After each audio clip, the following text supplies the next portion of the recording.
Well, the IRS is coming after all you tax avoiders out there who decided not to pay your taxes. You know, there's a big movement right now in the United States, people saying, I'm not paying my taxes anymore. The United States government has failed us. They're sending, hundreds of billions of dollars to Ukraine and Israel and all of these other countries and wars around the world. Our infrastructure is falling apart. Our southern border is an absolute mess, and we're being invaded, and we're going to pay our taxes. Gentleman running for Congress out of Michigan, Anthony Hudson, I just spoke to him last week in an interview, and he said, yeah, I'm leading a movement.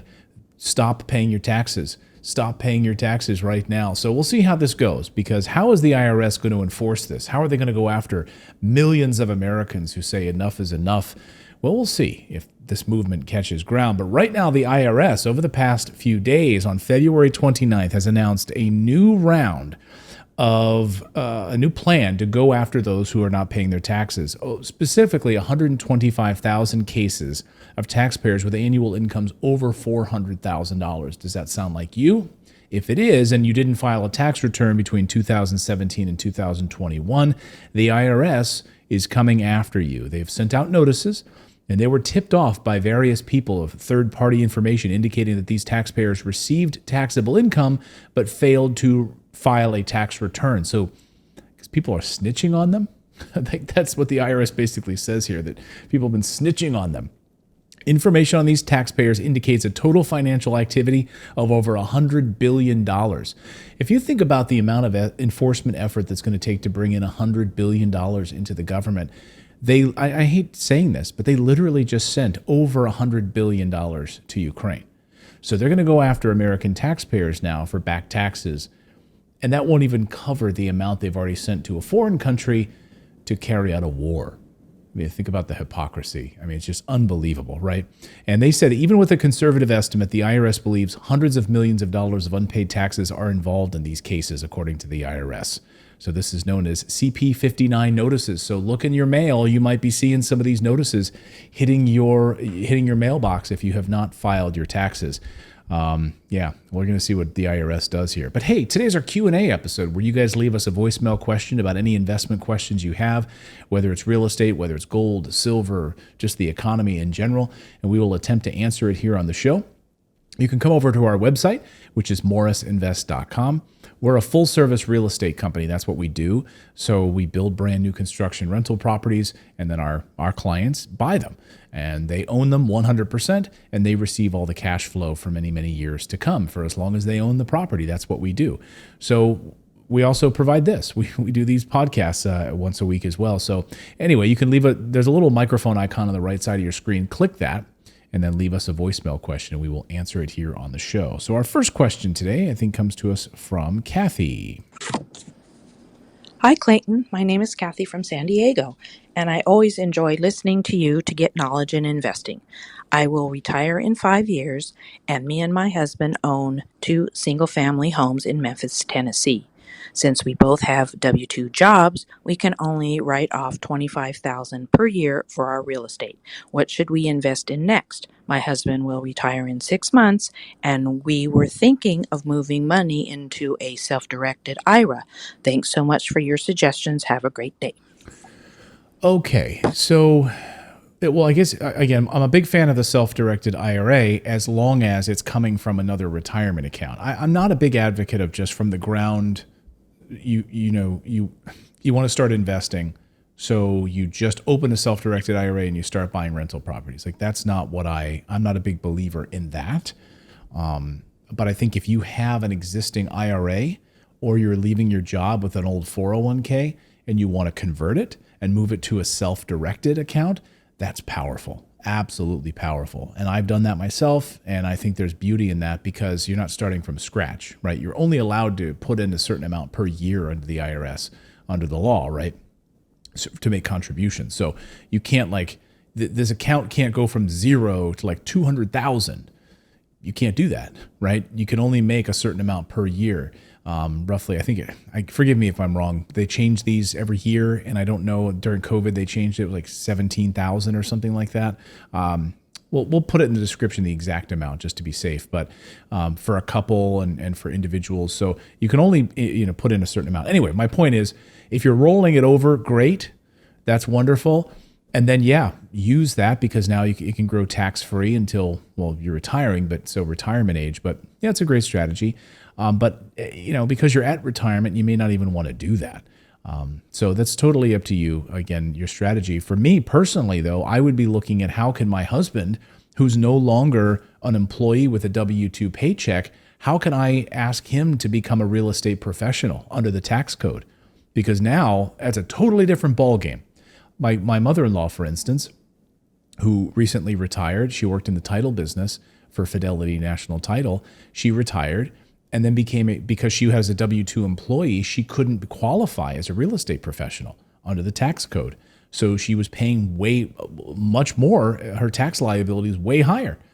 When she became a real estate professional, which doesn't mean getting your real estate license, you don't have to become a realtor or anything like that. You just have to devote over 750 hours per year, and there's specific requirements, but that's just a few hours per week that you're working on real estate. And so how can he become a real estate professional now that he's retired? He won't be competing with this W-2 job, and now it's going to totally change your investment strategy because now you're in a totally different tax bracket. And now you're becoming an active investor, not a passive investor. Again, that changes with the IRS. You're going to be saving a boatload in taxes if you think about how to start getting him up and running as a real estate professional this year, so you can really try to hit that 750 hours in this calendar year and register as a real estate professional. I'd be having those conversations with my tax attorney and my tax accountant right now, Kathy. And then I think just rinse and repeat. You sounds like you've got some great investments. Then just continue to buy single family homes. That's what I do. And don't go off on some crazy other strategy. Single family homes. Our team would be happy to help you in Texas. That's where the bulk of our properties are being built. They're brand new construction. Our team will hold your hand through the entire process. If you're interested in talking with our team, we'd be happy to help you. But if you're going to do it on your own and you want to hire contractors and do all that yourself, great. But I just think keep doing what you're doing. But I would talk to your accountant about this real estate professional tax status for your husband. I think it could be totally transformative and save you a ton of money. Next question comes to us from Richard, I believe. Hi, Clayton. How are you? Richard from Perth, Australia. Just a quick question. If I was to invest in housing in the US, what is the best way to go about it? What's the best financial incentive, loans, etc., to invest in the US? Being an Australian dollar, US dollar, banking, etc. So that's my little question for you. Cheers. Thank you. Okay, so we've worked with a lot of Australians over the years who've invested in the United States. Now, the Australians that I've worked with, they had to jump through a few hoops and hurdles, okay? Anytime you're an international investor investing in the United States, and of course, the reason we worked with a lot of Australians is because real estate in Australia is just ridiculously overpriced. So you cannot get the return on investment in Perth, Australia that you can get in the United States. And so what Richard was asking here is, what is the financial incentive? Well, the financial incentive is the ROI. It's the return on investment. So I would book a call with our team, Richard. We can walk you through that process. We don't work with a lot of international investors because, frankly, it just requires them to take a few extra steps, okay? And those steps can involve you setting up a U.S. bank account, setting up a U.S. business entity, and then working with a tax strategy that helps you make sure that you're not being double taxed and all of those things. So yes, it takes some balls. I'll be honest with you. It takes some hard work. So that's why a lot of people don't do it. But if you're, if that's something you're interested in and you want to take those extra steps, it may even require you flying to the United States face to face with a bank, and setting up and doing that as well. So again, I would talk to our team about that to help you in that process, and we can point you in the right direction of the law firm that we work with that can also help you in that regard, because it may require you to get residential address. I'm not quite sure. It may just require the business address, and you could set it up with a sort of a PO box style business entity address. But again, I don't have all the answers for you on that from the lawyer side and the legal side. All I'm telling you is there's a few different hoops and hurdles you do have to jump through in order to make that happen. But we've worked with a lot of Australians and New Zealanders as well. Thank you for that question. Next question. Hi, Clayton. My name is Andrea Shadowitz. I live in northeastern Washington by Chewelah, Washington, on a lake called Waits Lake. And it's just a big home on a really tiny lot. I need more space. I do like to travel. So I just came back from Cape Town to visit my daughter there, who lives there with her husband and family. They haven't bought a home yet, and they're looking to buy a home. I'm coming into a windfall, and I need to pay off my house. I want to pay off the balance of $94,000. It's a 4-bedroom home, so I do rent rooms here, and I make a little bit of money, but it needs a remodel badly. I could easily put $100,000 into this house to get it where I need to get it. My son also, I have grandkids, and they're struggling, and I want to help them out. And so I'm thinking I'll pay off the house and do my remodels between my son helping me because he's a contractor, and then the cash that I have left over, I could also help him and get some land. I have horses. I could keep my horse with him. But anyway, both would benefit me because I could stay at Cape Town, have a nice place to stay, help my kids. They could get a house. So anyway, what do you think? I definitely want to pay my house off here, though. Thank you. Bye. Well, it sounds like you've already got your mind set up and made up on that, wanting to pay off your house. And it sounds like you do want to keep that house. Is there a reason? So here's what I just want to put this out there for you, because what a lot of people do is they own a home and they get mentally attached to it, emotionally attached to it, but it's not a good rental property. It's maybe not in the best area for rental. You said it's cash flowing a little bit.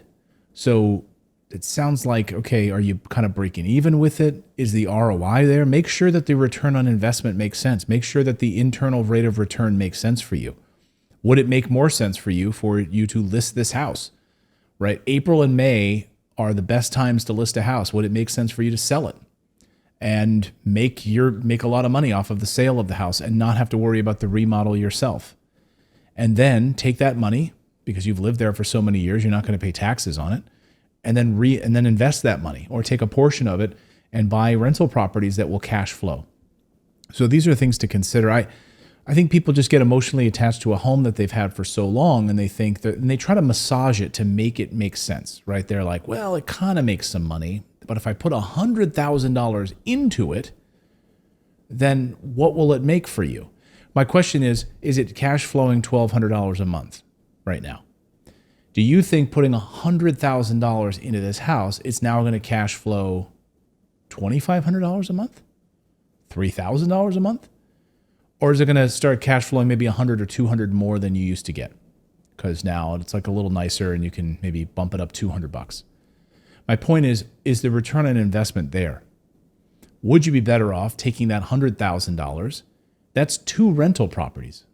That's 2 down payments on 2 brand new construction rental properties that you could buy that would cash flow 18%. Minimum cash flow 18. And I'm only talking about our properties that we do at Morris Invest. And you don't have to work with us at all. I don't care. I'm just saying that's my frame of reference. When anytime I hear in increments of 50 or 100, immediately my brain goes to think $50,000 down payment, financing the rest, and it's cash flowing from day one, and it's in the best school district, and it's brand new construction, and it's an incredible asset. That's something you can hand down to your children, right? That's something that can cash flow and hand down to your grandchildren as well. That's a real asset.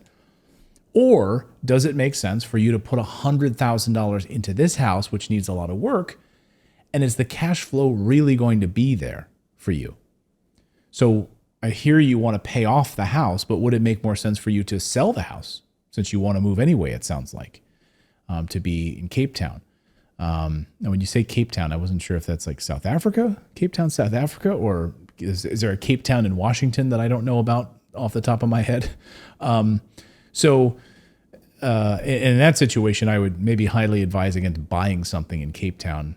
You know, you might want to consider just renting, right? And then using the cash flow from your new rental properties that you've bought, because you had this windfall of cash and now you're living off the cash flow from your properties that you don't have to buy a new place to live in.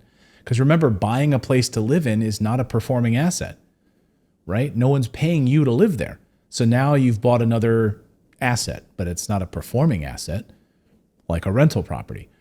So I hear what you're saying. You definitely want to pay off the house, but would it make more sense for you to sell it, let someone else do the renovations on it, take that money, and then reinvest it in other performing assets that you don't have to worry about renovations and all of those things that your son's going to have to do and drywall. And I mean, to me, that's a nightmare. So anyway, just my thought, just my question. I'd love to hear your follow-up question. Feel free to leave us another voicemail as you progress and give us an update. I'd love to hear what you decide to do and maybe if this opened up any ideas for you to start thinking about. That's how I would be thinking about it, though. To me, it's a numbers game. Just don't let emotion get into it. You've had this property for so many years. Are you attached to it and all of that? And that could be the thing that might hold you back from selling it. So let me know your thoughts on that. Thank you, guys. If you want to leave us a voicemail question, you can do so. Go to our website, morrisinvest.com. Click on the microphone icon that's on the right side of your screen. Leave us a question. Try to keep it to like 30 seconds if you can. And we'll try to answer it here on the show. So thanks so much, guys, and we'll see you next time.